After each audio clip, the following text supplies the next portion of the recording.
Hi everyone, and I'm seeing on a theological view of love, and today is the religious view of love. And I have a story to tell you, and it is your own story. So, here the story goes. One day you just woke up and you realize that you're alive. You realize you're existing. And you didn't just wake up, you woke up beside a man who was so handsome, cute, and adorable, and you loved him so much. He was your dream man. He was everything you ever wanted in a man. He gave you peace, he gave you love because he adored you as much more than you adored him. He loved you much more than you loved him. You were so perfect for him. And you lived your lives happily, peacefully, and everything went on so well. It was just the two of you, and you were so overwhelmed with the relationship that you had, that unending burning desire you had for each other.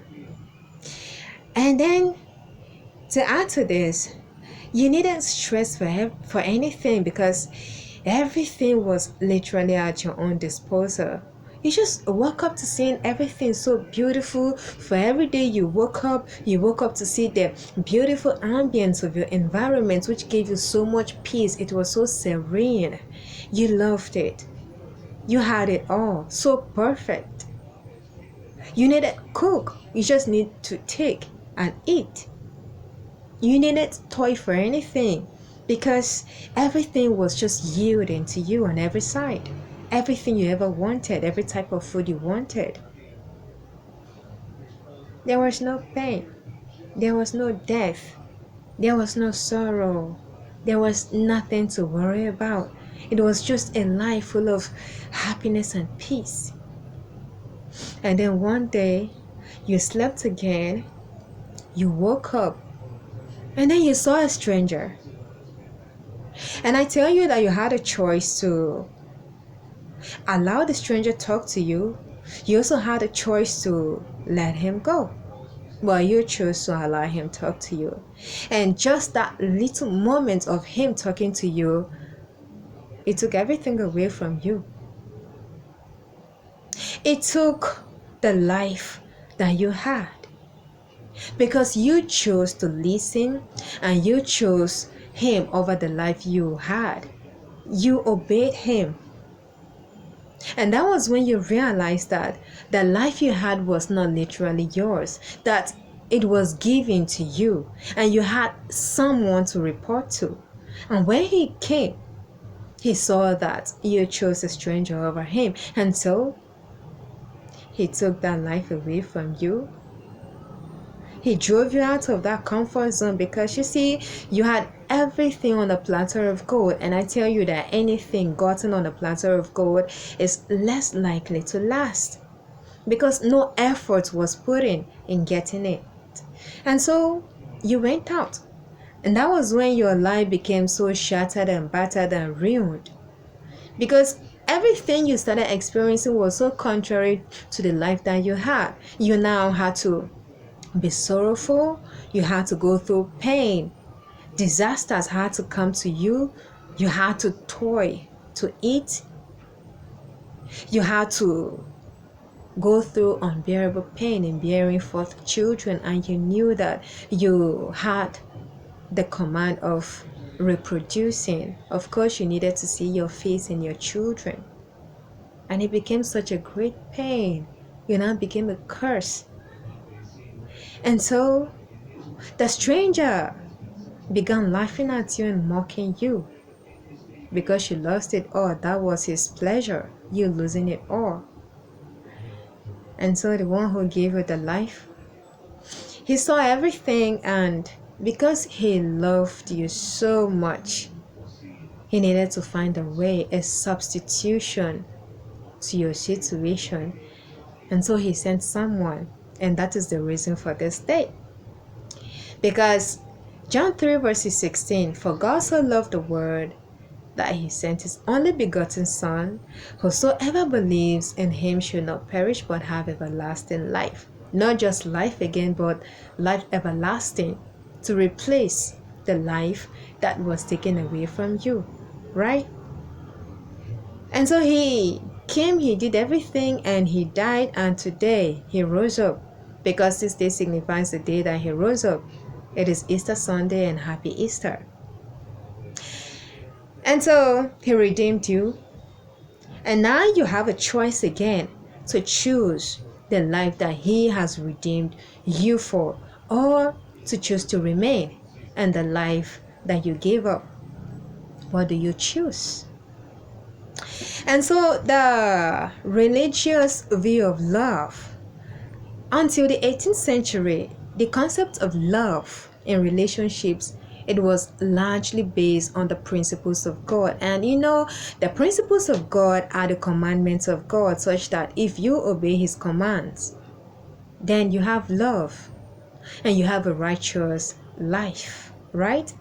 Yes, and it was very important, such that the authors of the High Middle Ages emphasized using God to help guide those in authority to maintain relationships with their subordinates and with the people that they ruled.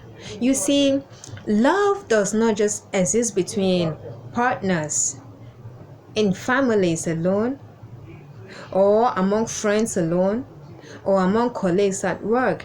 It also exists in the authority. Love is a very important aspect of our lives. If we actually want to get anything right, we need love. If the leaders want to rule right, they need to rule in love.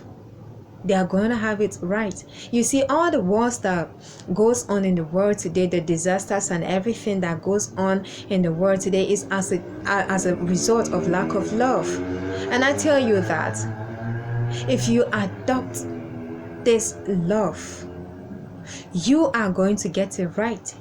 Your rulership is going to be right. And if the whole world will accept love, to rule in love, to treat one another in love, the world is going to be a better place, because everything is going to go away.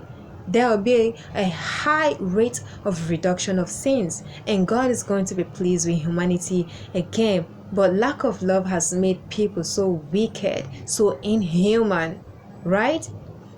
Yes, and the Christian understanding is that love comes from God, who is himself love. In 1 John chapter number 4 and in verses 8, it says that he that loveth not knoweth not God, for God is love. And so if you don't love, that equals you not knowing God. And if you're to determine where you want your life to end, either in God or in the devil's side or in hell, then it is determined by the love which is inside of you. You need to show it, because when you have love and you show love, it means you know God, because God himself is love. And remember John 3 verses 16? Yes. And you see, there are two divisions of love in the Christian understanding, and we have the agape love, which is the charity love, or the unconditional love, which is the love that God had for humanity, which made him to send his only begotten son for us. And now we are redeemed. Is either we choose to accept it or not, that is dependent on us. He has done it all for us, and he can't force us. We need to choose, right? So we have the filial love also, which is the brotherly love, which God have commanded us to do. Show love towards one another. So this is it about the religious love that I have gathered. So how have you been loving? Are you loving? Because if you're loving, it means that you know God. Are you not? If you're not, then it means you do not know God. And it's all dependent on where you want your life to end. If you actually need to go to heaven, if you really want to, then you need to start loving. Love and make the world around you a better place for you and for the people around you, right? Thank you so much for watching. I hope this video it helps you.